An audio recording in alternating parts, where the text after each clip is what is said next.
customer service, done right, can be your company's single biggest competitive advantage. Welcome to the Customer Service Revolution. Join customer service authority and best-selling author John DiJulius as he interviews leaders who are revolutionizing their industries. This is more than a podcast, though. It's a movement. The Customer Service Revolution is a radical overthrow of conventional business mentality designed to transform what customers and employees experience. If you're a revolutionary customer service leader who's ready to stop competing on price and obsessed with building a brand that people cannot live without, this podcast is for you. Welcome back, revolutionaries. And today, my guests are Nip and Rita Singh, founders of S&amp Consulting Group, a global resource management consulting group, and most recently, best-selling authors of a brand new book called Be a Warrior in Business: How to Develop Resilient Organizations and Teams. Welcome, Nip and Rita. Thank you. We're Thank you, excited John. to be here. I'm so excited. This has been a long time coming. You've been how long you guys been how long has S&amp Consulting Group been around? Since 1989, 35 years this Wow. January. Wow. So, and you've been helping companies all over the world. Yes. Primarily, give us a little background on S&amp Consulting. What's your niche? What's your focus? Sure. So on the business management consulting side of our company, I lead that division, which is really working with small to mid-size and some large corporations, working on their financial management, marketing, human resources, basically taking care of what it takes to have a positive cash flow, a good team of consultants. So I take care of that, and then Nip can probably tell you what Yes. he does manufacturing. The other side of business is not as glamorous as Rita's, but it's much more entrenched into the manufacturing. And manufacturing always, one of my soapbox is a process control. And we use that process control in manufacturing of aerospace, automotive, and other metal manufacturing mostly, but it can be done in any of these kind of things. And our clients are all over the world, and sizes does not matter, whether it's a $500,000 manufacturing company or $1 billion industry. They're all about the same. Thank you. Nip, when you say, processes with manufacturing, the first thing I think of is Lean and Six Sigma. Is it similar to those or different? It's similar, but anything we do is process, just like what we're talking about it. We have to have a theme, we have to open our mouth, and then something happens inside and we hear each other, then we comment each other. So there is a process for the same thing, when somebody is manufacturing this water bottle, they have to learn, how to make that water bottle. And so every single thing we touch today is been manufactured, And if it is manufacturing, that means it has process steps. If it is process steps, that means we must control the process. That's our basic starting point. And we help in solving the problems, but more important is that make sure the process is sturdy enough, robust enough, so there is no problem. So you guys have 35 years, have built up a well-respected consulting company. Why, after all this time, did you write the book, Be a Warrior in Business and How to Develop Resilient Organizations and Teams? John, the seed to write the book actually started back in early 90s when we were going through all of these struggles by starting a brand new company. And we didn't started this company as a retirees. Most consulting companies people start when they are retired or something. We started as our core business, and both Nip and I were, had no experience starting a consulting company, but Nip's background was in a manufacturing technology, and I was a homemaker. I had a very good, I would say, solid education back from India, and even when I came here, I consider myself a lifelong learner. So the seed was planted many years back, but what happened that here we are, in 2024, writing this book now, to explain in very briefly that we were building our business. We were so focused that, in raising our family and giving back to the community. That is also a very integral part of who we are as a company and as an individual.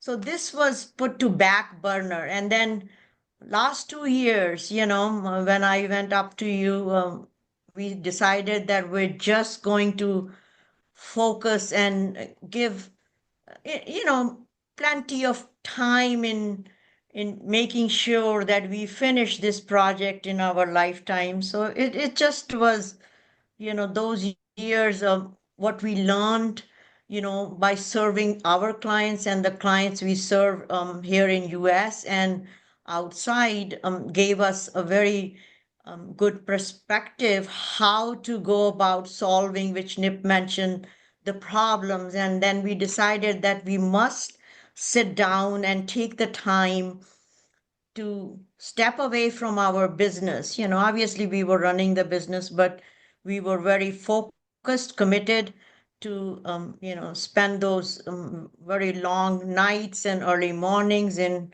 writing the book. So it's all good now. One other thing I would like to add to what Rita talked about it. In my mind, there's always a good time, and good time is not decided by me. It's decided by what I call is a higher power. And higher power put certain people in our lives who say, Nip, Rita, you need to write a book. I'm just getting a little melodramatic about it, but that's what happens. It did happen. You are one of those people Yes. who has been put in the path. And I know Rita and you go back few years, but I got involved in a little bit with you in a more recent. And when Rita talked about it, I said, yeah, ask John. Should we write a book? And I don't know what happened. She came back and she said, we're going to write a book. So that's what we started last year, and it takes time. So finally, we end up with writing a book and we're talking about it. And Thank it you. just launched on December 10th, and it's doing incredible. So, all right, let's talk about, what is a warrior in business mean? So, before I jump to answer this Yeah. question fully, I want to mention that how the business world is now, it is incredibly challenging and unpredictable. And it is not unlike the field of battle.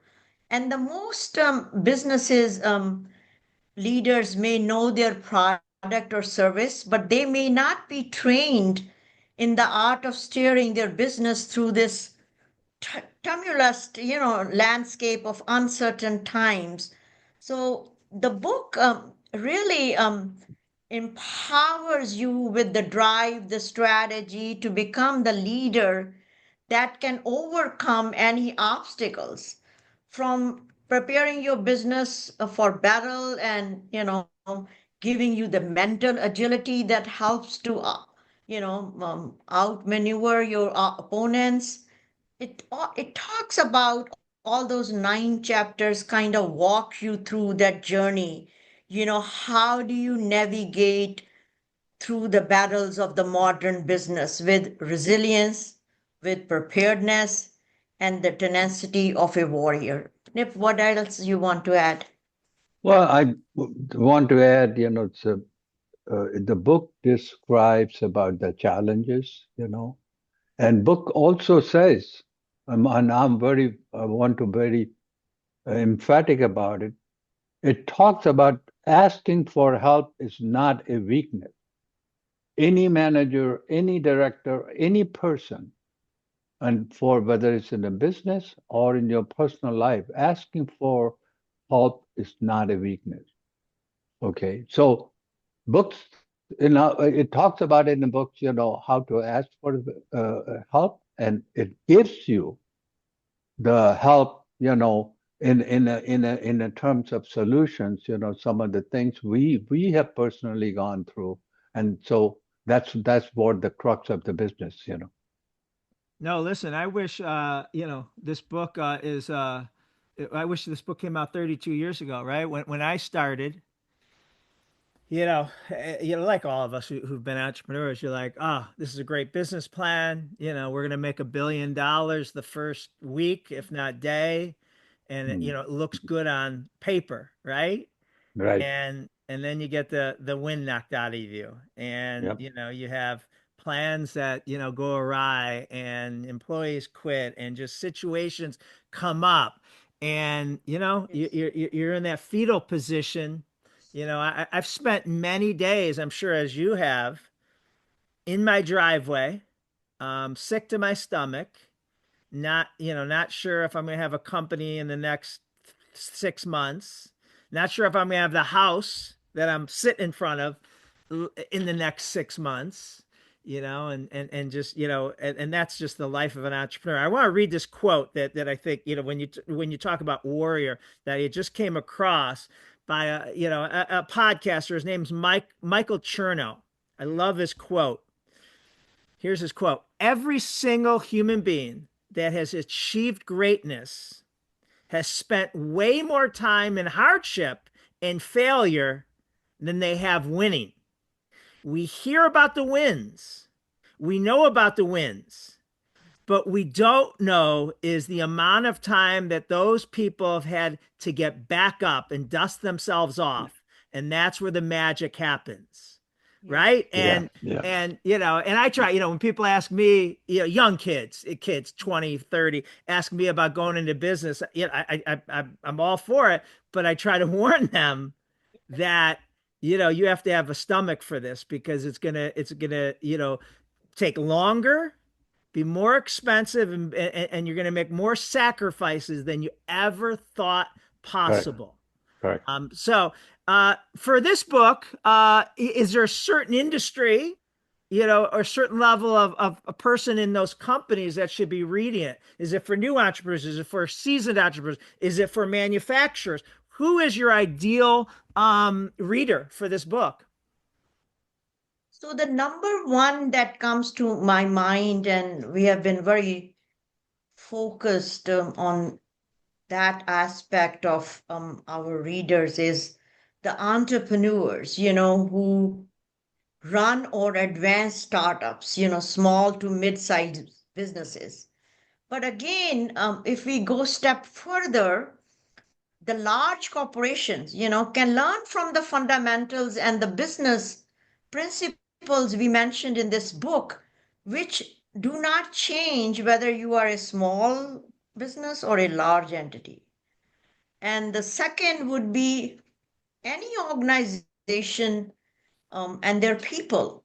And Nip can talk about the specialty industry, because, one of the very major arm of our company has worked with the manufacturing businesses all over the world.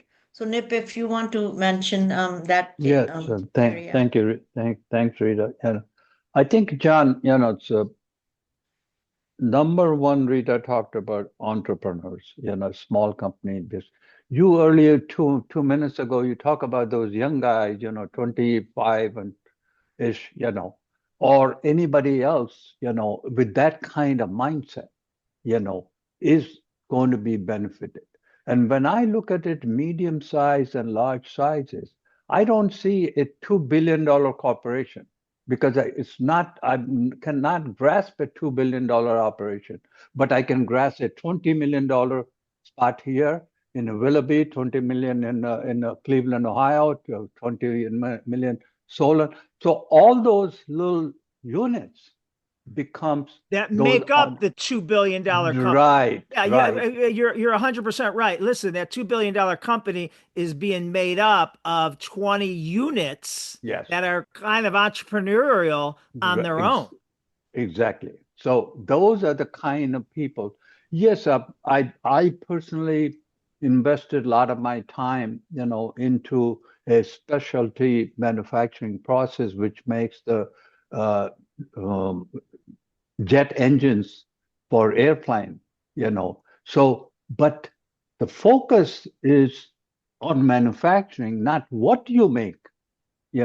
So it could be making a water bottle, or it could be making a sophisticated jet engine, which has got the integrity that we fly every day. You and I fly, we put our trust and faith into those kind of manufacturing people. So that is what, people are needed, to look at it, and then say, yes, I have the focus. A lot of these days, there are a lot of challenges. Airline industries and very much into but when you look at it, when you look at the percentage of the failure compared to anything else, to me, I can still fly safely from here to New York, percentage wise, then I can drive from my Pepper Pike to Cleveland downtown. Yeah. Those stats show that. So basically, what I'm trying to say, any kinds of manufacturing, or earlier on, I talked about the process. I see a book sitting behind you. When you started writing that book, you went through a process, and that process also have a process control. I cannot define for you, maybe at this time, but it does have the process control. So basic philosophy is the process control, and very wise man 5,000 years ago in India, his name is Chanakya. He was very great philosopher. He said, learn from other people's mistakes and experience, because life is too short for you to make all those mistakes yourself. Yes. And that's what we're doing. We are giving the formula how to do the things in this book for the people who can avoid and be armed with something, what we call the warrior's integrity. And so, very well said, Nip. And to add to John, I made some very aggressive goals for this book and for ourselves and our company. The educational institutions, because I talked to some of the people in some of the local universities here, and we are hoping that someday they perceive value and make this book as a part of their curriculum. So before all of those young professionals, they go out and they even start thinking of starting a business, they can go through the things we have mentioned in the book and see that this is the first step they have to do it. Have a preparation, in fact, is the first chapter in the book. Without preparation, the warrior doesn't go. He gets the right training, he has the tools. So we feel that this will be very helpful for someone who is even seeking a new employment or changing careers. And it's really a knowledge refresher, I feel, course, who wants to hone on their foundational business skills.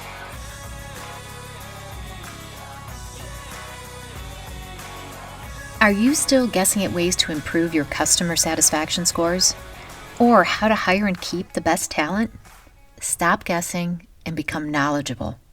Join the Customer Experience Executive Academy and learn what the world-class companies already know. At the Customer Experience Executive Academy, you'll learn the methodology applied by world-class companies to create consistent, memorable moments that lead to happy customers and happy employees. Visit cxea.org or contact Claudia at theDiJuliusGroup.com for more information on how to enroll. So we talked about manufacturing B2B, S&A consulting, the DiJulius Group. We're B2B businesses, right? We service other businesses. If someone here owns a restaurant, a chain of restaurants, or something more B2C, would the book apply to them as well? Yes, because he is still, whether the relationship is B2B or whether the relationship is a B2C, that person is still involved in, I'm going to say, running the business or managing the business, the B itself, so same fundamentals. The fundamental has not changed, and that's why when I say, writing the book or manufacturing the components for aircraft engines, it's the same process, Right. because it still is the similar kind of things, you have to do.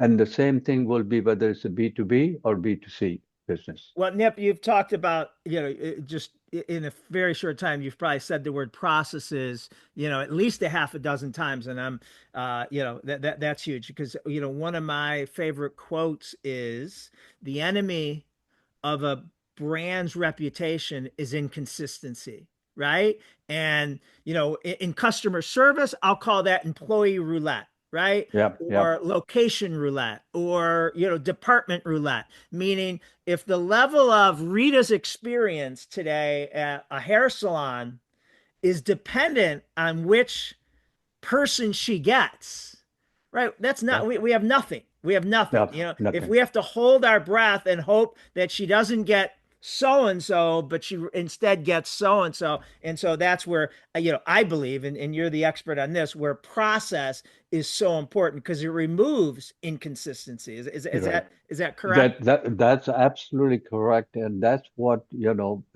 somewhere in the book I talked about it. Go back to the basics. So I'm taking your example that Rita goes there and she can only get her 100% satisfaction from Jenny at one of your salons. Okay. If Jenny's sick today, or if her kid is sick, right, she can come. Right. So if we have not documented that process procedurally, documented doesn't mean just writing down, but people have gone through training. The training. Exactly. You are training expert, so that the training person. We have trained not only Jenny, but we have trained Sheila, we have trained Paula, we have even Mike can do the same satisfaction guaranteed for Rita's hair. So then that's the part of the training is going back to the basic. I need to go back and look at it. Why, when Jenny's not there, Sheila cannot do the hair because there's not documented, that these are the preferences of the customers, or some of the basics things, need to be done when Rita walks in there and when Jenny is taking her to her booth. What does all those kind of things matters?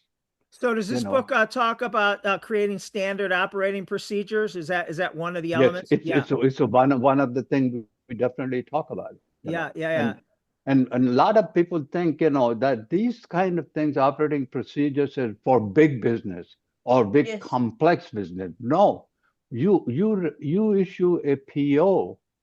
I don't know in your case, how long it takes, but in majority of the small manufacturing companies I've gone, $500,000 to $1 million manufacturing company takes them 5 days to issue a PO. In 5 days, a lot of things have changed. Yeah. So in 5 days, because it's sitting on that's a 7 people department and it's sitting on one guy's desk because It's okay. There's so many paperwork. So if I wanted to have this PO issued today, what can I do? Put a green tag on that thing. These are the kind of things, minor things, people need to do, to create that responsibility and that training, what we talked about it. So that's very important. And yes, all these examples are not there in the book. Are there in the book? Most probably not. And that's why S&A Consulting is there. Pick up a phone and call me. We are talking to Nip and Rita Singh, who have just launched a best-selling book called Be a Warrior in Business: How to Develop Resilient Organizations and Teams. Rita, tell me what else our readers can get from this book if they share it with their management team. What are other things? We talked about the processes. What Sure, else? sure. So, couple of things that the brand promise of be a warrior is in business is to equip the leaders with the mindset, the tool, and the strategies to overcome any business challenges with resilience, confidence, and purpose. And to me, our book is an investment. It's a attainable asset, I call it, which provides a very actionable advice to any business owner who's looking to be and lead like a warrior. And one thing Nip mentioned briefly earlier is that what differentiates us and this book from many other books which are out there is that our book, Be a Warrior in Business, does not end when you are done reading. Readers can lean on S&A Consulting and their consultants and our team with over 400 years of collective expertise and practical wisdom to keep their organizations and their teams evolving and manage change. So if they need somebody, we're there for them. We're very visual, we are accessible.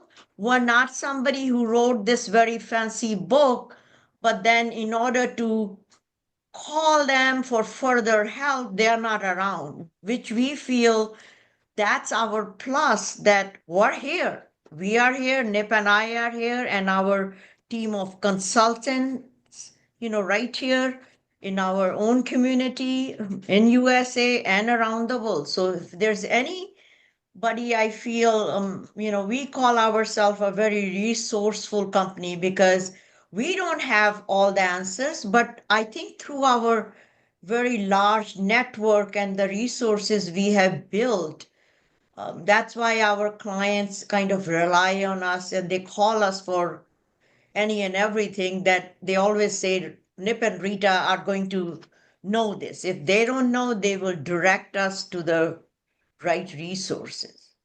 So to me, we're not somebody who, I have personally read so many books from these very large corporations who have a very big name, but you cannot find those people. They have written, they have obviously a lot of resources than somebody like us, but you cannot lean on them. I think in our case, we're very visible. We're always there. There's always somebody. You're not going to be talking to the machines all day long. There's always somebody to answer the phone and connecting, those people to us. So which I feel people love it. Um, they feel it is somebody they can, call us any time of the day. We always say 24/7, but it's not, nobody abuses that kind of a flexibility, but we're there for them whenever they need us. Nip, can you give me a real life case study from the book that will serve as a great example of something our readers, our listeners will get from reading this book that is kind of like an epiphany that you could share? Well, one of the real life thing which comes to my mind is um, um, and this is a problem, and Okay, the problem or challenge was we had to meet a payroll in less than 2 weeks, and we didn't have the cash. And so we had to go to the bank maybe 14 times, and say, okay, we need a little bit more money because in our 30 years or plus as a company, we never missed a payroll. So we did, but then we came back and I said, after 7, 8 years of running the business, I said, why we do that? So that was the one side of the challenge was pulling us down, and then other side say, you can do that. And we did. We started, another way of looking the cash flow, itself, going back to the process, control, we talked about it, the documentation. Why did we let the cash flow go down to that level where we could not, we had to go back? Can we delay certain things, beforehand? So that's the real life example. It comes to my mind. I can give you hundreds of technical details, where the clients saved, millions and hundreds of $1 million in some cases by avoiding that. But this is something I think a lot of people, you and I know as a business people, can relate to it. These kind of things, happen. And it will happen. So if you are trained as a warrior, okay, the warrior, is he a victor all the time? No. But when he's defeated, he doesn't lose his hope or faith in himself and in his battalion or whoever is the team. And then they go back, and do it right. Thank you. So, all right, you guys have built a great legacy, a business of 35 plus years. You've made an impact. What's your goal that you want this book to have in the future? Rita. Can you repeat the question again, John? John? What's the impact you hope this book will have on the business world?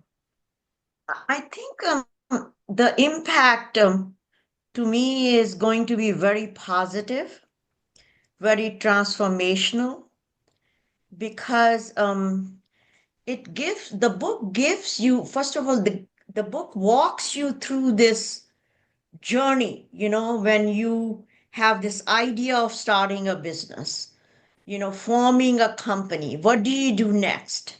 And if you run into the problems, Nip just mentioned one of the cash flow problem, which I see every day in our business, being a financial person and taking a lot of responsibility of the financial management of our own company and the clients we serve.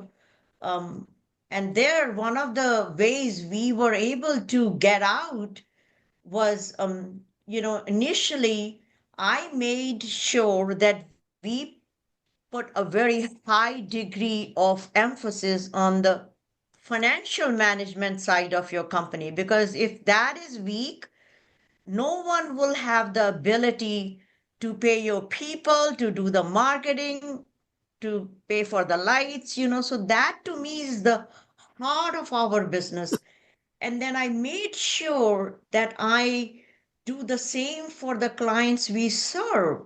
So I implemented some of the process improvement things in their company, and also help them with some of the very sophisticated technology, like, how fast can you send your bill? How fast can you pay, and having a business plan. I remember, John, and this is in the book, there was a time when we could not borrow $10 or even $10,000 but then I made sure that those things, business plan and relationship and everything exist in our company. Now people ask us, the same banks, how much do you need? So how did we change that perception into the minds of people, not just by not giving them by something, but having a very focused approach, how we run our company, how we do the financial side of the company, So it's all connected. And I feel some of these real life experience which we shared in the book, anyone, if they are struggling, they can find the answers in those books. And then obviously, if they still don't know how to go about doing it, we're here for them. And quickly, just to add what Rita talked about, I will be very happy, John, if this book have not one, but at least 100 people, 100 lives are changed. Okay, 100 lives are changed, 100 businesses are saved for, you know how many people in our small community in Cleveland, greater Cleveland, closes, how many businesses closes every year, Out of those businesses closes every year, I will be very happy if 100 people say, I read this book and I found out what Rita was talking about it, and I applied that, and it rejuvenated business. It did not close. That's all my aspiration from this book. Thank you. I love that. There's I heard someone say there's a new definition of being a billionaire that I just love. A billionaire today is the person that could positively impact a billion people's lives. Right? I love that. And Yep. listen, most of us won't directly come in contact with a billion people, but through our work, right? Yep. Through your work, the impact it has on business leaders, they have on growing their business, they have on making their Yep. employees' careers better, the impact they'll have on their families, the impact they'll have on their customers. Eventually you can impact a billion people. So I want to congratulate you guys. Most importantly, where can our listeners get your book and find out more about you two? So they can go to Amazon. They can buy the Be soft a cover warrior books. in business. Yep. And I have the link in our show notes to Amazon to buy it. Yes, yes. Okay, And good. And then there are other multiple actually on Amazon. I just want to share the power of purchasing power of the readers is that even if I just checked a few minutes back, you go to Amazon, you can buy this book from Australia, from India, from Germany, and all these places. And, we have just, barely announced this, and I feel as we do go into next phase of this launch, I'm sure many, people will be interested to read that. And then if they want the hardcover, the signed book, those are available through our website, wwsa-consultinggroup.com. And if they also want bulk orders for their organizations, they can call us or send an email and we can, And I give have them your a. website in the show notes, okay. sa-consultinggroup.com. And there Mhm. they can follow you, get book, bulk orders, and personally autographed. Thank you. Yep. Well, today, Nip and Rita Singh, founders of S&A Consulting Group, and the newest best-selling authors of Be a Warrior in Business: How to Develop Resilient Organizations and Teams. I've been fortunate to know you guys for a while now, and you've always inspired me by the way you run your business, the authenticity that you have to people, the giving back in the community. And I think this is just so important that you've now made your legacy something that will literally live forever. So congratulations and thank you for coming on the podcast. Thank you, John. Thank Thank you, you. John. Thank you, Bye John. bye. Thank you. If I may take a moment, thank you for your leadership and the encouragement. I believe you are a true leader because you really inspired us. You shared and guided us through time to time, and with your mentoring. So, and we really appreciate everything you have done for us and your endorsement on top of everything you did for us. Really means a lot. It says this Yes. book is a game changer. So Thank thank you. you. Thank you again. Thank you. My Bye-bye. pleasure. Thank Bye. you, guys. We'll be right back after this, Revolutionaries. At the DiJulius Group, we know how difficult it is to provide an outstanding customer experience, especially when expectations are so high. That's why we created a framework that systematizes the experience you deliver. Our consultants use that framework as they work with your team to create a world-class brand experience that can be delivered simply and consistently, without affecting productivity or adding special software. Are you ready to be world-class? Visit tdg.click/Claudia to schedule a call and get started today. That's tdg.click/Claudia. We appreciate your reviews. Please be sure to share your comments and let us know what you're enjoying most on the podcast. And to hear more episodes, be sure to subscribe now on iTunes, Spotify, or your favorite podcast app. Thanks for listening and being part of the customer service revolution.